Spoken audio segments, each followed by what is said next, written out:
Most people get going ghost wrong. They think it's about being missed, about disappearing so someone notices. Real going ghost isn't about attention, it's about control. Going ghost isn't disappearing because you're weak. It's disappearing because you're done being accessible to things that drain you. You don't go silent because you have nothing to say. You go silent because you finally have something worth protecting.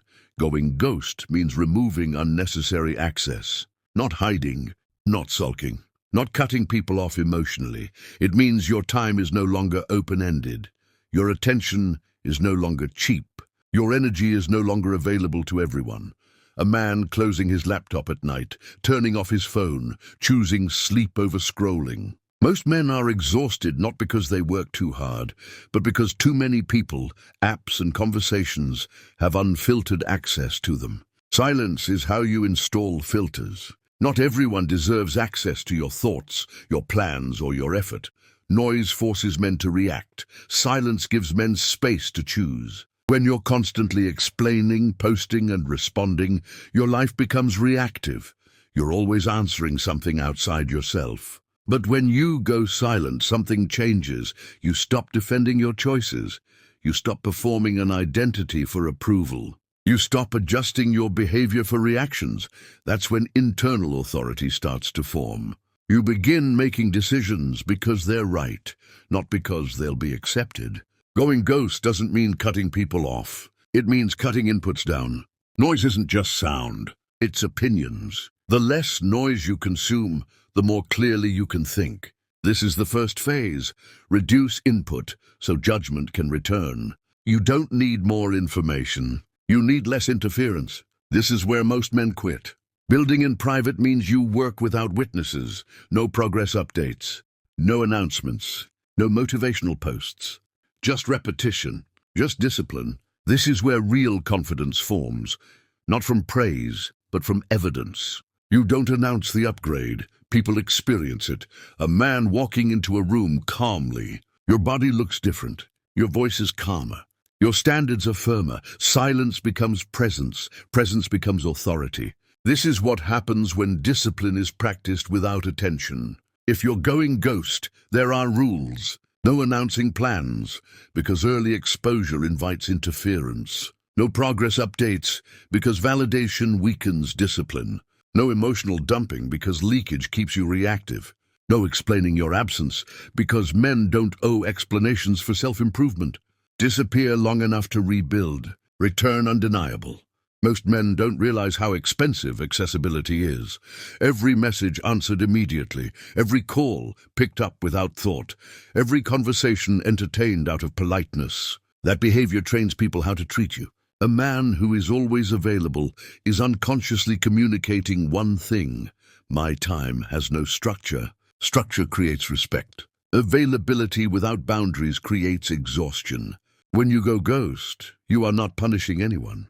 You are correcting a system that was draining you. A man sitting alone at night, phone face down on the table. Not angry, not avoiding, just choosing peace. This is where clarity begins. Some men disappear because they're running.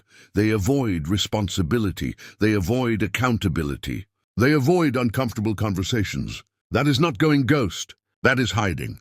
Real going ghost still includes showing up to work, handling responsibilities, training consistently, doing what must be done.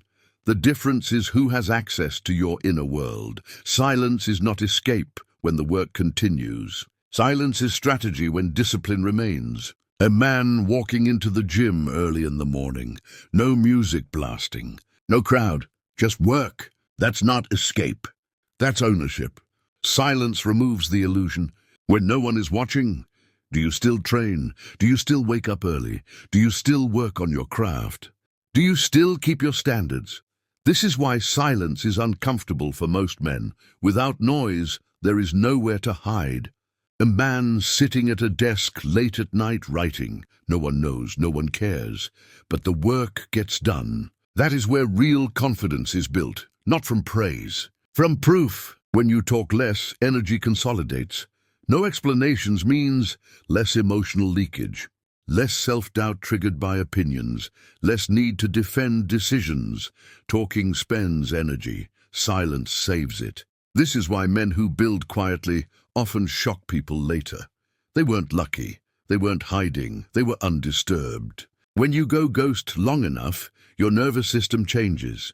You stop feeling rushed, you stop reacting emotionally, you stop needing constant stimulation. Your mind becomes quieter, decisions become clearer. This is why silence has always been used by warriors, monks, and leaders. Not to escape life, but to hear themselves think again. A man standing still at sunrise, breathing steady, no urgency. That calm becomes permanent if you protect it. Some people will say, you changed, you disappeared, you're distant. What they really mean is, you are no longer accessible the way you used to be. That discomfort is not your problem. You are not obligated to remain the same version of yourself for other people's comfort. Growth creates distance. Distance creates clarity. A man declining invitations without explanation. Not rude, just certain. This is where authority lives, not in volume, in restraint. If your life feels scattered, don't add more noise. Subtract. Go quiet. Go focused. Go disciplined. Not to be missed, not to be noticed, but to be rebuilt. Kings don't beg, kings don't bow, kings build.